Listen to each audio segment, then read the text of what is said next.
Luar negeri Ukraina menyatakan invasi yang dilakukan Rusia ke negaranya merupakan bentuk perang dan Ukraina pun mendeklarasikan siap mempertahankan diri. Deklarasi pertempuran telah dikumandangkan. Hantaman rudal sang adidaya menggempur tanpa sanggahan. Kepulan asap dan api menjadi pemandangan. Ancaman kematian Ukraina pun mulai bersinggahan. Malam membara di langit Ukraina. Teriakan maut menjadi irama. Sirine meraung tiada guna. Upaya melawan tak kuasa. Harapan hidup menyongsong hari esok kian sirna.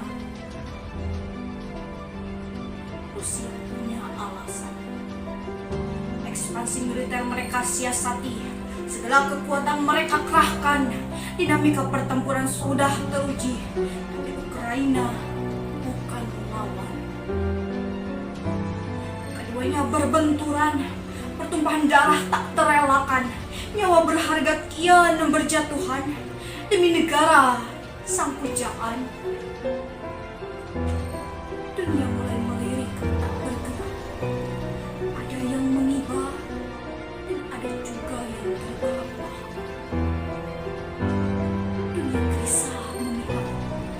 Sedikit saja salah gerak.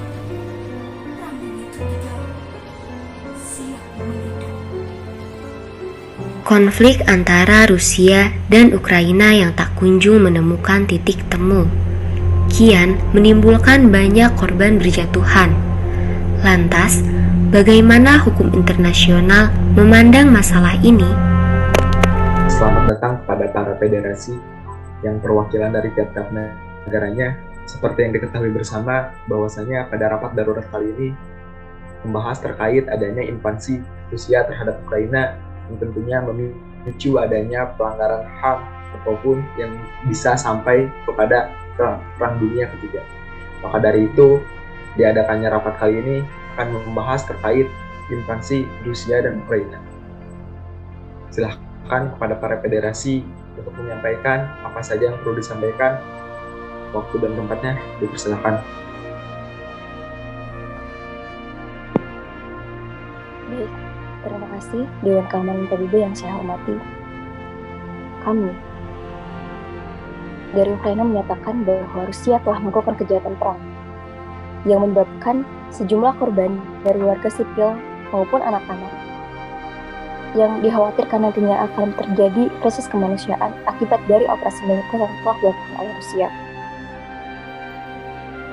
Keputusan Federasi Rusia ini tentu secara terang-terangan adalah sebagai bentuk pelanggaran integritas teritorial dan kedaulatan negara kami.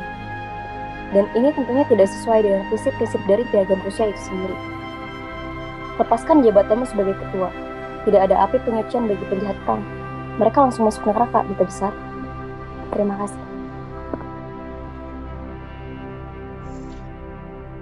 Saya ingin mengatakan sebagai kesimpulan bahwa kami tidak agresif terhadap rakyat Ukraina, tetapi terhadap junta yang berkuasa di Kiev.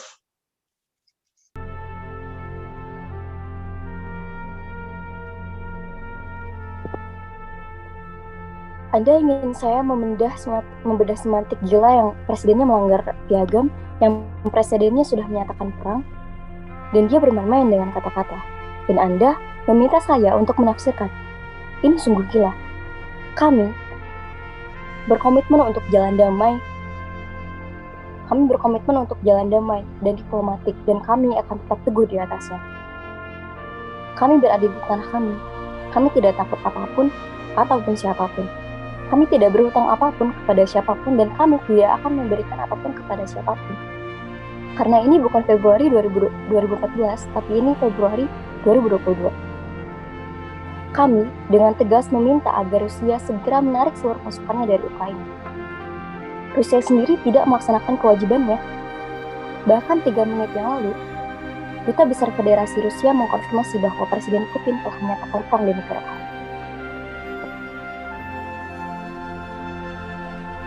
Rusia hanya ingin melakukan operasi militer khusus. Rusia telah membahayakan perdamaian dengan mengirimkan pasukan ke perbatasan Ukraina-Rusia. Dalam hal ini saya rasa Amerika sebagai provokator. Rusia tidak ada rencana secara gamblang untuk menyerang Ukraina. Dalam hal ini, kita bisa melihat sendiri fakta di lapangan seperti apa. Saya rasa negara-negara yang ada di sini bisa melihat data dan faktanya. Kami mendukung dan mendorong semua upaya diplomatik yang kondusif untuk penyelesaian damai krisis Ukraina dan menyambut dialog dan negosiasi langsung sedini mungkin antara Ukraina dan Rusia. Kami juga mendukung dialog setara antara UE dan Rusia tentang masalah keamanan Eropa dan menjunjung tinggi prinsip keamanan yang tidak dapat dibagi untuk akhirnya membentuk mekanisme keamanan Eropa yang seimbang, efektif, dan berkelanjutan. Kami juga tidak pernah menyerbu negara-negara lain atau terlibat perang proksi. Hubungan bilateral paling penting di dunia karena membantu mengokohkan stabilitas pertumbuhan dan perdamaian dunia. Dalam hal ini, setelah saya mendengar adanya beberapa pandangan dari federasi terkait invasi Rusia ke Ukraina, maka dari itu saya merancangkan resolusi A-ES11-L4 dibuat ini sebagai pernyataan sikap Majelis Umum PBB dalam menyikapi pelanggaran HAM yang telah dilakukan oleh para tentara Rusia di Ukraina. Isi dari rancangan resolusi ini adalah penangguhan keanggotaan Federasi Rusia dari Dewan HAM PBB. Maka dari itu, kepada federasi, silahkan untuk melakukan vote untuk mendukung ataupun menolak pengesahan rancangan resolusi kali ini. Sebagai Sekretaris Jenderal, ini adalah tugas saya. Pesan Majelis Umum keras dan jelas. Akhiri permusuhan di Ukraina sekarang. Diamkan senjata sekarang. Buka pintu dialog dan diplomasi sekarang. Integritas wilayah dan kedaulatan Ukraina harus dihormati, sejalan dengan piagam PBB. Seperti yang dijelaskan oleh Sekjen Sekretaris Jenderal, maka saya akan melakukan vote. Bagaimana Federasi Ukraina, apakah setuju? Saya sangat menyetujui hal ini. Bagaimana Federasi Rusia, apakah setuju? Saya menolak. Bagaimana Federasi Cina, apakah setuju? Saya menyatakan abstain.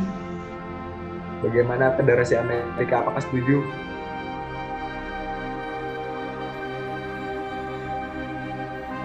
Saya sangat setuju. Bagaimana Federasi India, apakah setuju? Kami menyatakan abstain. Bagaimana Federasi Indonesia, apakah setuju? Kami menyatakan abstain. Bagaimana Federasi Pakistan, apakah setuju? Saya menyatakan setuju. Bagaimana Federasi dari Arab, apakah setuju? Kami menyatakan absen. Berdasarkan pemungutan suara yang dilakukan, mayoritas mendukung walaupun abstain. Sementara yang memilih tidak mendukung ada dari Federasi Rusia. Maka dari itu, rancangan resolusi A-ES11-L4 sesuai dengan hasil dari pemungutan suara yang didominasi oleh pendukung, kami memastikan pelanggaran HAM yang gigih dan kejam tidak akan diizinkan untuk menduduki posisi di kepemimpinan hak asasi manusia di PBB.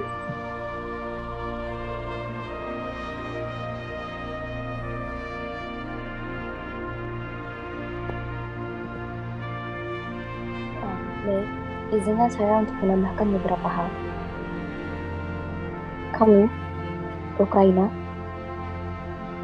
Bucha, kota-kota dan desa-desa lain menjadi tempat di mana masyarakat yang damai dibunuh, disiksa, diperkosa, diculik dan dirampas oleh tentara Rusia. Hal-hal tersebut merupakan bukti nyata bagaimana federasi ini tidak memiliki visi misi yang sejalan dengan Dewan HAM PBB. Maka dari itu, segala bentuk dukungan yang telah diberikan terhadap Ukraina saat ini tidak akan ada yang dianggap sia-sia. karena kami sangat membutuhkannya di momen-momen krisis seperti ini. Terima kasih.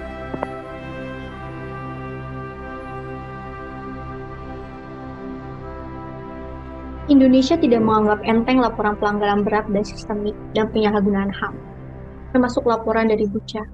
Kami ingin Dewan HAM PBB untuk menyelidiki lebih dahulu kebenaran pelanggaran kemanusiaan di Bucha, Ukraina. Kami menginginkan pembentukan Komisi Penyelidikan Internasional yang independen oleh Dewan HAM. Uji untas dan tidak berprasangka buruk terhadap pekerjaan komisi harus dilakukan. Komisi juga harus bekerja secara objektif dan transparan, serta mempresentasikan temuan dan laporannya. Jangan sampai tindakan Majelis Umum tidak boleh membuat sentimen negatif yang dapat merusak kredibilitas Badan PBB. Sebelum ada kejelasan terkait hal komisi independen, Indonesia akan tetap abstain. Kami dari Cina menganggap langkah tergesa-gesa yang diambil Majelis Umum saat ini adalah bukan langkah yang tepat.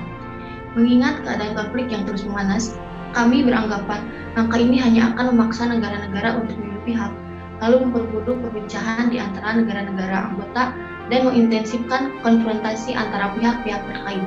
Ini sepertinya menambahkan bahan bakar ke dalam api.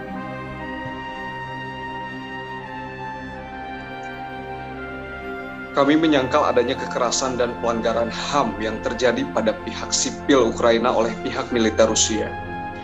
Kami menganggap keputusan yang telah dibuat oleh Majelis Umum HAM sangat terburu-buru dan tidak sah. Keputusan ini bermotivasi politik dan merugikan salah satu pihak.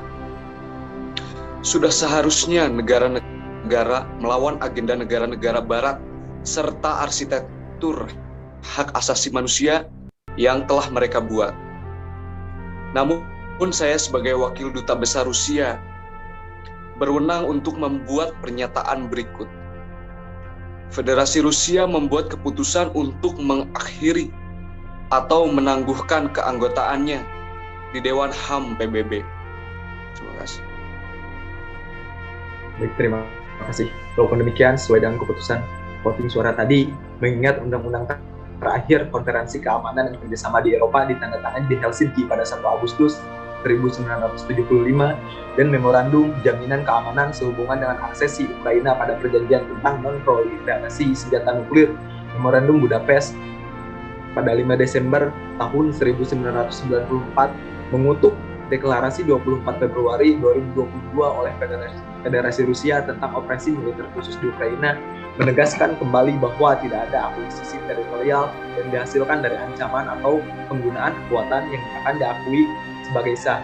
Menyadari bahwa operasi militer Federasi Rusia di dalam wilayah kedaulatan Ukraina berada pada skala yang belum pernah dilihat masyarakat internasional di Eropa selama beberapa dekade, dan bahwa tindakan mendesak diperlukan untuk menyelamatkan generasi ini dari bencana perang.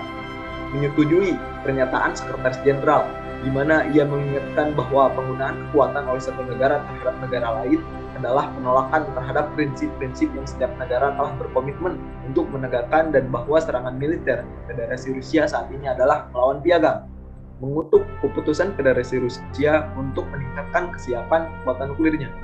Mengekspresikan keprihatinan yang mendalam atas situasi kemanusiaan yang memburuk di sekitar Ukraina dengan meningkatnya jumlah pengungsi internal dan pengungsi yang membutuhkan bantuan kemanusiaan, menyambut upaya keberlanjutan oleh Sekretaris Jenderal dan Organisasi untuk Keamanan dan Kerjasama di Eropa dan organisasi internasional dan regional lainnya untuk mendukung deeskalasi situasi sehubungan dengan Ukraina dan mendorong dialog yang berkelanjutan. Yang pertama, menegaskan kembali komitmennya terhadap kedaulatan, kemerdekaan, kesatuan, dan integritas wilayah Ukraina dalam batas-batas yang diakui secara internasional yang meluas 3 perairan teritorialnya. Yang kedua, menyesalkan dengan tegas agresi Federasi Rusia terhadap Ukraina yang melanggar Pasal 2 Ayat 4 Piagam. Yang ketiga, menuntut agar Federasi Rusia segera menghentikan penggunaan kekuatannya terhadap Ukraina dan untuk menahan diri dari ancaman atau penggunaan kekuatan yang melanggar hukum lebih lanjut terhadap negara anggota manapun. Yang keempat, menuntut Federasi Rusia untuk segera sepenuhnya dan tanpa syarat menarik semua kekuatan militernya dari wilayah Ukraina dalam batas-batas yang diakui secara internasional. Yang kelima, menyesalkan keputusan Federasi Rusia pada tanggal 21 Februari 2022 terkait dengan status wilayah tertentu di wilayah Donetsk dan Luhansk, Ukraina sebagai pelanggaran terhadap integritas teritorial dan kedaulatan Ukraina dan tidak sesuai dengan prinsip-prinsip piagam. Yang keenam, menuntut agar Federasi Rusia segera dan tanpa syarat mengembalikan keputusan terkait status wilayah tertentu, wilayah Donetsk dan Luhansk di Ukraina. Yang ketujuh, menyuruhkan kepada Federasi Rusia untuk mematuhi prinsip-prinsip yang ditetapkan dalam piagam dan deklarasi tentang hubungan persahabatan. Yang kedelapan, menyuruhkan kepada para pihak untuk mematuhi perjanjian Minsk dan bekerja secara konstruktif dalam kerangka kerja internasional yang relevan, termasuk dalam format Normandia dan Trilateral Contact Group, menuju implementasi sepenuhnya. Yang kesembilan, menuntut semua pihak untuk mengizinkan perjalanan yang aman dan tanpa hambatan ke tujuan di luar Ukraina dan untuk memfasilitasi akses bantuan kemanusiaan yang cepat, aman, dan tanpa hambatan bagi mereka yang membutuhkan di Ukraina. Untuk melindungi warga sipil termasuk personel kemanusiaan dan orang-orang dalam situasi rentan, termasuk perempuan lanjut usia, penyandang disabilitas, masyarakat adat, migran, dan anak-anak, serta menghormati HAM. 10. Menyesalkan keterlibatan Belarus dalam penggunaan kekuatan yang melanggar hukum terhadap Ukraina dan memintanya untuk memenuhi kewajiban internasionalnya. 11. Mengutuk semua pelanggaran HAM, humaniter internasional dan pelanggaran HAM dan menyuruhkan semua pihak untuk menghormati secara ketat ketentuan yang relevan dari hukum humaniter internasional termasuk Konvensi Jenewa pada tahun 1949 dan protokol tambahan pertama tahun 1977 sebagaimana yang berlaku dan untuk menghormati hukum HAM internasional, dan dalam hal ini lebih lanjut menuntut agar semua pihak memastikan penghormatan dan perlindungan semua personel medis dan personel kemanusiaan yang secara eksklusif terlibat dalam tugas medis, sarana transportasi dan peralatan mereka, serta rumah sakit dan fasilitas lainnya. Yang ke-12, menuntut agar semua pihak sepenuhnya mematuhi kewajiban mereka di bawah hukum humaniter internasional untuk menyelamatkan penduduk sipil dan objek sipil, menahan diri dan menyerang, menghancurkan, memindahkan, atau menjadikan objek tidak berguna sangat diperlukan untuk kelangsungan hidup penduduk sipil dan menghormati dan melindungi kemanusiaan personel dan kiriman yang digunakan untuk operasi bantuan kemanusiaan. Lalu yang terakhir, memutuskan untuk menunda sesi khusus darurat 11 Majelis Umum dan memberi wewenang kepada Presiden Majelis Umum untuk melanjutkan pertemuannya atas permintaan negara. Maka dari itu, apa yang sudah dibicarakan pada rapat kali ini alangkah baiknya menjadi representatif dalam rapat darurat dalam invasi Rusia ke Ukraina. Maka dari itu, rapat darurat kali ini dicukupkan sekian. Terima kasih kepada Federasi yang telah menyempatkan hadir pada rapat kali ini. Maka rapat ini ditutup. Terima kasih.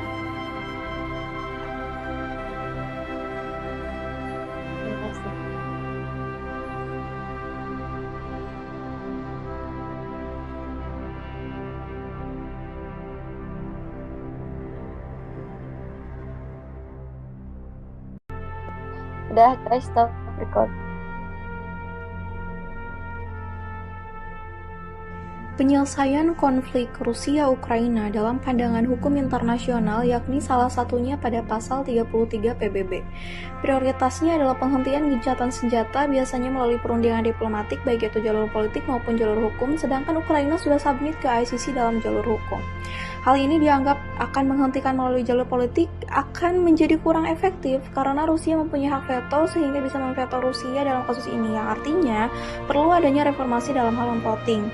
Namun pada jalur hukum terjadi disagregasi kasus di mana hal tersebut membuat banyak sekali kasus hukum yang mungkin kurang dipahami sebab atau akibat oleh ICJ, di mana Ukraina menuduh Rusia mendanai terorisme dua wilayah Ukraina dan pelanggaran diskriminasi rasial. Ukraina tidak menyanggah yurisdiksi ICJ, namun Rusia menyanggah di yurisdiksi materinya. Tetapi meskipun begitu, perundingan mengenai disagregasi kasus-kasus yang ada di antara Rusia dan juga Ukraina masih belum lanjut, karena masih ada pelanggaran hukum internasional pada Rusia dan juga Ukraina sebagai invasi. Sama seperti pasal 33 PBB, secara politik respon Kementerian Luar Negeri Indonesia menganggap serangan militer Rusia terhadap Ukraina ini tidak dapat diterima dan dapat membahayakan politik bebas aktif, sehingga dapat menyebabkan tidak efektif pada PBB karena banyak terjadi pelanggaran. Selain itu, Majelis Umum atau MU memiliki residual power yang bisa diambil alih, namun resolusinya lemah dikarenakan tidak terikat dengan hukum.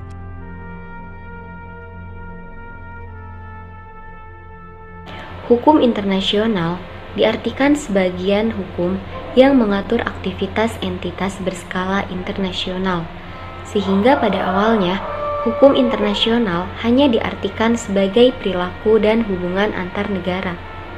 Namun, dalam perkembangan pola hubungan internasional menjadi semakin kompleks.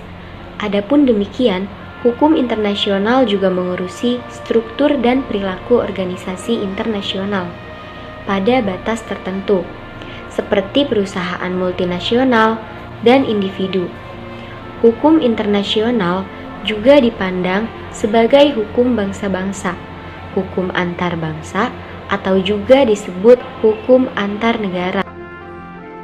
Dalam hukum internasional, penyelesaian secara hukum dapat dilakukan dengan berbagai cara atau lembaga. Yang pertama, ada Permanent Court of International of Justice atau yang disebut juga dengan Mahkamah Permanen Internasional. Kedua, ada International Court of Justice atau yang disebut juga dengan Mahkamah Internasional. Dan yang ketiga, ada International Criminal Court atau yang disebut juga dengan ICC. Permanent Court of International of Justice merupakan sebuah lembaga yang diatur oleh statuta dan rule of produce-nya, menyerahkan segala sengketanya kepada Mahkamah Permanen Internasional. International Court of Justice atau yang disebut juga dengan Mahkamah Internasional merupakan suatu lembaga peradilan yang didirikan oleh PBB. Ada 3 cara yang dapat diikuti oleh negara ketika ingin mengajukan kasus sengketa dengan negara lain ke Mahkamah Internasional. Yang pertama, dengan suatu kesepakatan khusus antara 2 negara atau lebih yang bersengketa yang ingin mengajukan kasus tersebut kepada Mahkamah Internasional dengan suatu kesepakatan. Yang kedua, dengan melalui klausul khusus dalam traktat perjanjian. Yang ketiga, adanya deklarasi unilateral. Negara-negara yang mengajukan kasus sengketanya kepada Mahkamah Internasional dapat memilih deklarasi unilateral dengan yurisdiksi mahkamah dan negara dan mengikuti negara lainnya. Pembentukan ICC diberi kewenangan untuk menyelidiki, mengadili, dan memidanakan suatu individu tanpa memandang siapapun itu. Tidak peduli siapapun itu. Apakah dia seorang kepala negara, kepala pemerintahan, kepala militer, tentara, sipil, asalkan dia terbukti melakukan kejahatan yang menjadi yurisdiksi kriminal ICC, dan dia harus dimintai pertanggungjawabannya dan dihukum secara pidana. Pengertian genosida menurut Konvensi Genosida pada tahun 1948 yaitu adalah tindakan yang dilakukan secara sengaja dengan maksud untuk menghancurkan ataupun memusnahkan suatu kelompok, ras, kaum, etnis, ataupun yang lainnya. Adapun karakteristik dari kejahatan genosida ini adalah yang pertama, secara sengaja memusnahkan setiap anggota dari suatu kelompok secara keseluruhan. Yang kedua, mengakibatkan terjadinya penderitaan fisik maupun mental. Lalu yang ketiga adalah menciptakan kondisi di mana kondisi tersebut dapat membuat suatu kelompok tersebut musnah di kemudian hari. Genosida menurut bahasa berasal dari 2 kata. Yang pertama adalah geno dan berasal dari bahasa Yunani, dan sidium berasal dari bahasa Latin. Geno artinya adalah ras dan sidium adalah membunuh. Kejahatan luar biasa ini sudah tertuang dalam Tata Tua Roma tahun 1988 dan juga dalam Konvensi Genosida pada tahun 1948. Baik, sekarang kita akan masuk pada international crime yang berikutnya, yakni kejahatan kemanusiaan. Nah, kejahatan terhadap umat manusia ini adalah istilah di dalam hubungan internasional yang mengacu pada tindakan-tindakan pembunuhan massal dengan penyiksaan terhadap tubuh orang-orang sebagai suatu kejahatan penyerangan terhadap orang lain. Nah, para sarjana hubungan internasional ini secara luas menggambarkan kejahatan kemanusiaan ini sebagai suatu kejahatan yang sangat keji pada skala yang sangat besar yang dilaksanakan untuk mengurangi ras manusia atau secara keseluruhan. Biasanya kejahatan ini itu selalu dilatar belakangi oleh kepentingan politik, seperti yang terjadi di Jerman di bawah pimpinan Hitler, dan juga seperti yang terjadi di Rwanda dan juga Yugoslavia. Kejahatan kemanusiaan ini sebenarnya telah diatur di dalam Statuta Roma dan diadopsi di dalam Undang-Undang Nomor 26 Tahun 2000 Ayat 2 tentang Pengadilan HAM di Indonesia. Nah, kalau menurut undang-undang tersebut yang juga sebagaimana diatur di dalam pasal 7 Statuta Roma, definisi dari kejahatan terhadap kemanusiaan ini ialah perbuatan yang dilakukan sebagai bagian dari serangan yang meluas dan juga sistematik, yang diketahuinya bahwa serangan tersebut ditujukan secara penduduk sipil. Kejahatan ini juga merupakan salah satu dari keempat kejahatan pelanggaran HAM berat di dalam yurisdiksi International Criminal Court atau ICC. Nah, salah satu bentuk dari kejahatan kemanusiaan itu seperti yang terjadi di kejahatan apartheid yang terjadi di Afrika Selatan, di mana Inggris menguasai Tanjung Harapan dengan membawa kaumnya sendiri pada tahun 1795. Hak-hak kaum mayoritas atau kulit hitam ini dibatasi oleh supremasi minoritas atau kaum kulit putih, di mana mereka ini memiliki kekuasaan yang kuat. Nah, kuatnya pengaruh kulit putih di sana itu terjadi akibat kesenjangan ekonomi yang membuat kaum kulit putih memiliki akses untuk menikmati fasilitas mewah, sedangkan Afrika Selatan atau kaum mayoritas kulit hitam berada di bawah garis kemiskinan. Merupakan semua tindakan atau juga perilaku baik itu dengan secara fisik maupun verbal yang dilakukan dengan secara sengaja serta terencana dengan tujuan untuk menyakiti, merusak dan juga menyengsarakan orang lain. Terdapat 4 hal penting dalam agresi, yaitu agresi adalah perilaku, yang kedua terdapat unsur kesengajaan, yang ketiga sasaran atau objek yakin makhluk hidup khususnya manusia.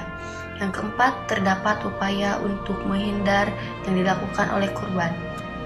Contoh dari kejahatan agresi ini yaitu saya mengambil dari kejahatan agresi yang dilakukan oleh Israel ke Palestina, itu sebuah penghinaan atas nama manusia.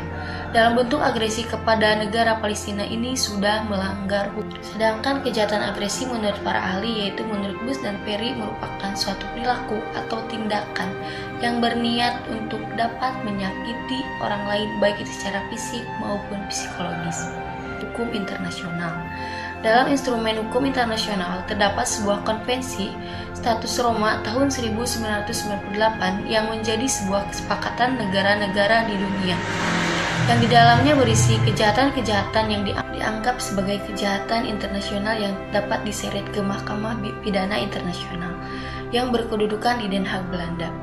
Dalam Statut Roma 1998, pasal 5 mengatur yang termasuk kejahatan internasional yang menjadi prioritas Mahkamah Pidana Internasional ICC adalah genosida, kejahatan terhadap kemanusiaan, kejahatan dan agresi. Dengan melihat tidak terduga kejahatan internasional tersebut, tampaknya Israel telah melanggar semua kejahatan yang diatur dalam pasal 5 Statut Roma 1998 yang harusnya memiliki peluang untuk diseret ke Mahkamah Internasional dan Den Haag, Belanda. Sekian, terima kasih. Wassalamualaikum warahmatullahi wabarakatuh. Secara sederhana, kejahatan perang berpangkal dari tindakan yang melanggar hukum dan kebiasaan dalam konflik bersenjata. Namun perlu dipahami bahwa tidak semua pelanggaran norma hukum dan kebiasaan dalam konflik bersenjata dapat dikategorikan sebagai kejahatan perang. Pandangan ini tercermin dari pendapat Cryer tahun 2007 yang mengatakan bahwa War Crimes Law deals with criminal responsibility of individuals for serious violations of international humanitarian law, atau hukum kejahatan perang berurusan dengan tanggung jawab pidana individu untuk pelanggaran berat hukum humaniter internasional. Kejahatan perang melakukan perbuatan-perbuatan yang dikategorikan sebagai pelanggaran berat atau grave breaches terhadap Konvensi Jenewa 1, 2, 3, 4, dan Protokol Tambahan 1 apabila perbuatan tersebut berakibatkan kematian, penderita berat atau luka serius terhadap orang-orang yang dilindungi, seperti tahanan perang ataupun penduduk sipil. Kronologi perang Rusia dan Ukraina. Pada Januari 2021, Zelensky meminta Presiden Amerika Serikat Joe Biden untuk mengizinkan Ukraina bergabung dengan NATO. Di sisi lain, Rusia kemudian mulai mengerahkan pasukan bersenjatanya di dekat perbatasan Ukraina pada musim semi 2021. Mereka mengaku hal ini sebagai bentuk latihan hingga pada November 2021 citra satelit yang diambil oleh Maxar Teknologi menampilkan penumpukan pasukan Rusia di dekat Ukraina. Awal Februari 2022, kekhawatiran berat seputar Rusia akan menyerang Ukraina sewaktu-waktu mulai memuncak. Amerika Serikat kemudian berjanji akan mengirim 3.000 tentara tambahan untuk tentara anggota NATO, Polandia, dan Rumania. Para pemimpin separatis yang didukung Rusia kemudian meminta bantuan Rusia untuk menangkis agresi dari tentara Ukraina pada 23 Februari. Sehari setelahnya, Putin pun menjanjikan melakukan operasi militer khusus di Ukraina. Pasukan Rusia memulai serangan udara dan artileri hingga menyerang kota-kota besar Ukraina, termasuk kota Kyiv. Hingga pada 25 Februari, pihak Sekutu Barat merespon hal ini dan menjatuhkan sanksi baru kepada Rusia, termasuk pembatasan bank sentral Rusia dan mengeluarkan Rusia dari sistem transaksi antar bank Global Society for Worldwide Interbank Financial Telecom Communication. Sanksi pada Rusia ini pun terus berlanjut hingga 27 Februari. Perang ini terus berlanjut hingga 2 Maret kemarin.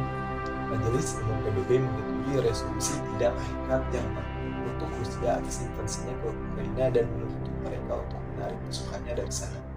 Resolusi tersebut didukung oleh 141 negara dari 193 negara anggota Majelis PBB. 35 negara anggota itu termasuk Cina yang memilih abstain.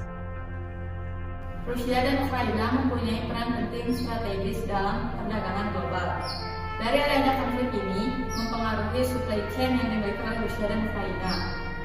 Rusia lanjut Margo adalah negara eksportir minyak mentah tertinggi kedua di dunia. Rusia menghasilkan minyak mentah 10,5 barel per hari pada tahun 2020. Meski masih kalah oleh Amerika Serikat dan Arab Saudi, Rusia menghasilkan minyak mentah tertinggi di dunia sebesar 11%. Sedangkan Ukraina adalah negara eksportir minyak biji tertinggi di dunia. Konflik yang dialami Rusia dengan Ukraina tentu berpengaruh kepada terhambatnya pasokan minyak mentah di dunia. Akibatnya, harga minyak mentah melonjak tinggi semenjak perang itu dimulai. Oleh karena itu, efek perang Rusia dan Ukraina akan terasa secara global. Efek yang paling terlihat adalah tekanan inflasi. Dampak perang Rusia-Ukraina di negara-negara belahan barat akan berpengaruh ke inflasi. Kemudian di Timur Tengah dan Afrika Utara, di samping kenaikan harga komoditas juga terpengaruh karena kawasan tersebut adalah tujuan wisata turis Rusia dan Ukraina. Sementara di Eropa, pasokan gas alam menjadi tantangan besar di sana. Bagi Indonesia, demikian Margo, dampak yang terpantau adalah kenaikan harga komoditas non-migas, terutama batubara dan minyak sawit mentah atau CPO. Kenaikan harga kedua komoditas ini akan berdampak positif kepada ekspor Indonesia. Relevansi perang Rusia-Ukraina dengan hukum internasional adalah karena bentuk serangan yang diluncurkan oleh Rusia kepada Ukraina secara terang-terangan melanggar terhadap kedaulatan negara dan integritas teritorial Ukraina, dan juga bertentangan dengan prinsip dan ketentuan yang terdapat di dalam Piagam PBB Pasal 1 Ayat 1, Pasal 1 Ayat 2, Pasal 2 Ayat 3, dan Pasal 2 Ayat 4, yang semuanya secara eksplisit mengakui kedaulatan sebagai hal utama dalam hubungan internasional. Tindakan Rusia juga merupakan pelanggaran serius terhadap sejumlah aturan hukum internasional kontemporer lainnya, seperti hukum humaniter internasional, HAM internasional, serta moralitas internasional.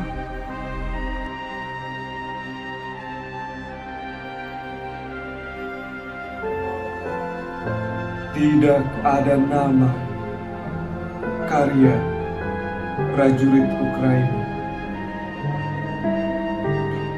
Kami tidak tahu semua nama mereka. Siapa yang menunggu mereka?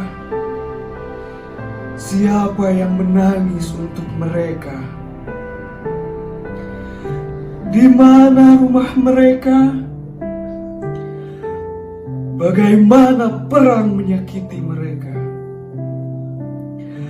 Hati yang seperti mereka miliki, tulus atau sadar, betapa menakutkannya tentang mereka. Ketika semuanya terbakar, saat reruntuhan, kematian di depan mata mereka, dan betapa pentingnya setiap momen dalam pertempuran. Saya putih, apa yang mereka miliki di belakang bahu mereka.